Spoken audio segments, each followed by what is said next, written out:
मम्मा, इस बारिश ने तो हमारा सारा घर तोड़ दिया। मम्मा, अब हम कहाँ रहेंगे? सुनहरी बेटा, चलो मैं तुम्हें तुम्हारी मौसी के घर छोड़ आती हूँ। जब घर बन जाएगा तब मैं तुम्हें वापस ले आऊंगी। तब तक तुम वहाँ रह लेना। अभी तुम बहुत छोटी हो और बारिश भी बहुत तेज हो रही है। ऐसी बारिश में अगर तुम भीगोगी तो तुम्हारी तबीयत खराब हो जाएगी। इसलिए तुम कुछ दिन अपनी मौसी के घर रह लेना। ये कहकर टुनटुनी चिड़िया अपनी बेटी को लेकर अपनी बहन के घर जाती है। पिंकी बहन, अरे ओ पिंकी बहन, दरवाजा खोलो, मैं आई हूँ टुनटुनी। वो कई बार ऐसे आवाज लगाती है लेकिन कोई भी दरवाजा नहीं खोलता। तभी टुनटुनी की नजर दरवाजे पर लगे ताले पर पड़ती है। तभी वहाँ हरिया तोता आता है।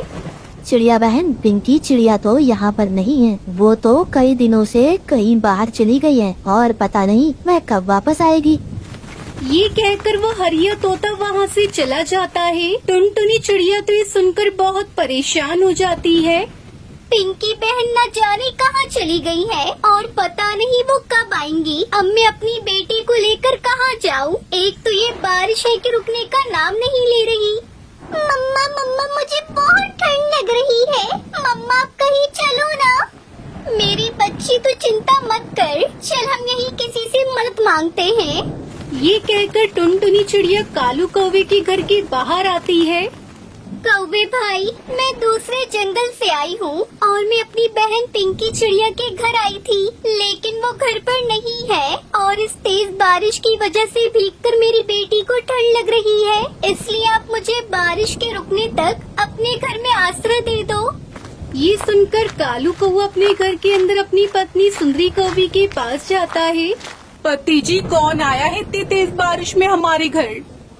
सुंदरी, वो अपने पड़ोस में पिंकी चिड़िया है ना, उसकी कोई रिश्तेदार है। वो उसके घर आई थी, लेकिन पिंकी तो घर पर नहीं है, इसलिए वो बारिश रुकने तक हमारे घर पर रहने की बोल रही है।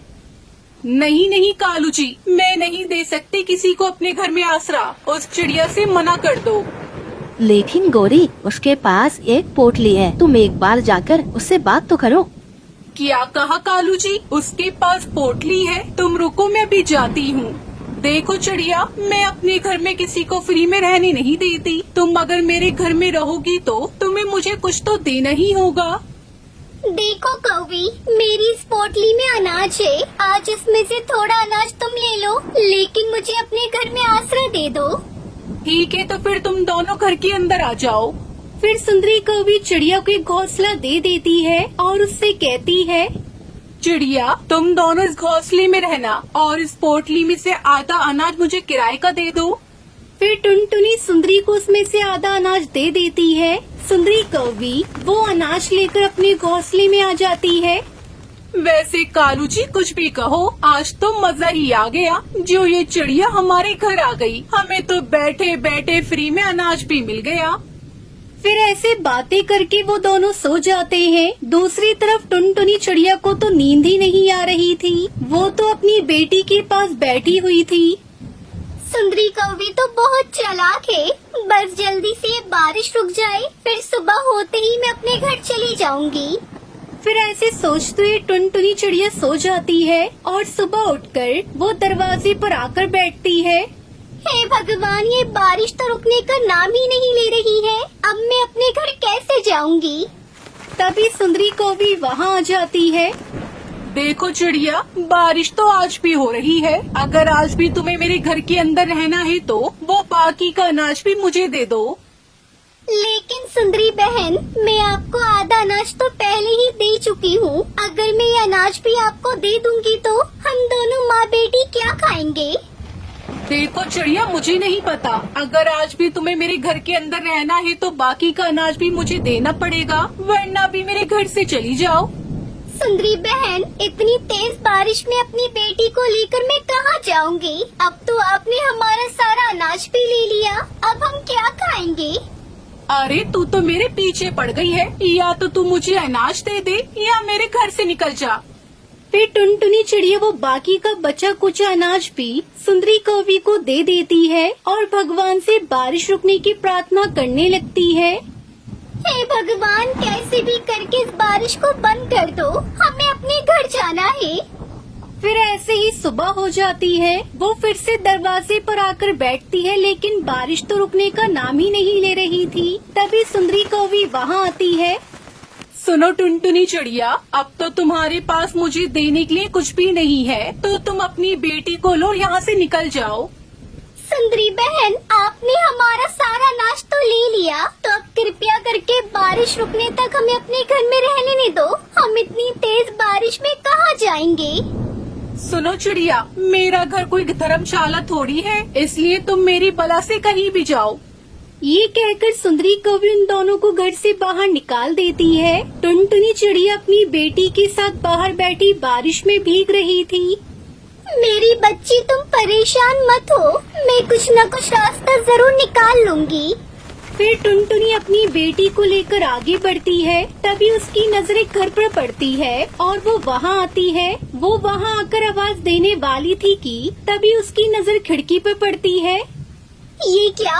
ये तो किसी चील का घर है। अगर मैं इसके घर में गई तो ये हमें खा जाएगा। चलो हम यहाँ से कहीं दूसरी तरफ चलते हैं।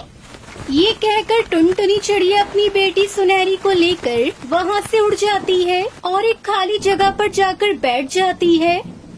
मेरी बेटी को तो बहुत तेज बुखार आ गया है। अब मैं अपनी बेटी को लेकर कहाँ जाऊँ? यहाँ तो कोई हमारी मदद भी नहीं कर रहा है। तभी वहाँ से बंटी कबूतर गुजरता है। वो चिड़िया को देखकर उसके पास आकर कहता है, चिड़िया, तुम ऐसी तेज बारिश में अपनी छोटी बेटी को लेकर यहाँ क्यों बैठी हो? अगर ऐसे बारिश में भीगोगी तो तुम दोनों को ठंड लग जाएगी।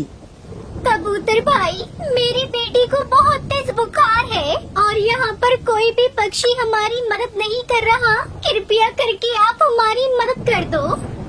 फिर टुनटुनी उस कबूतर को अपनी सारी बात बताती है। तब वो कबूतर उन दोनों को अपने घर ले जाता है। वो टुनटुनी की बेटी को बुखार की दवाई पिला देता है, जिससे वो कुछ ही देर में ठीक हो जाती है।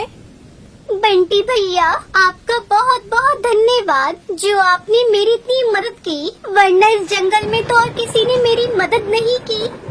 चिड़िया, इसमें धन्यवाद की कोई बात नहीं है। यह तो हमारा फर्ज होता है कि जो कोई भी मुसीबत में हो हम उसकी मदद करें।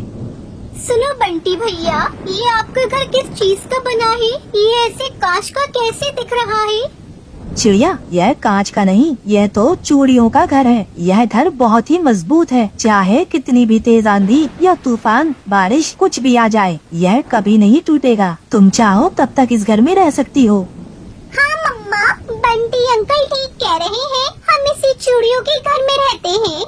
ठीक है बेटा, जब तुम्हारा इतना मन कर रहा है इस चूड़ियों के घर में रहने का, तो हम इसी में रहते हैं। फिर इस तरह वो दोनों माँ बेटी बंटी कबूतर के चूड़ी के बने घर में खुशी खुशी रहने लगती है।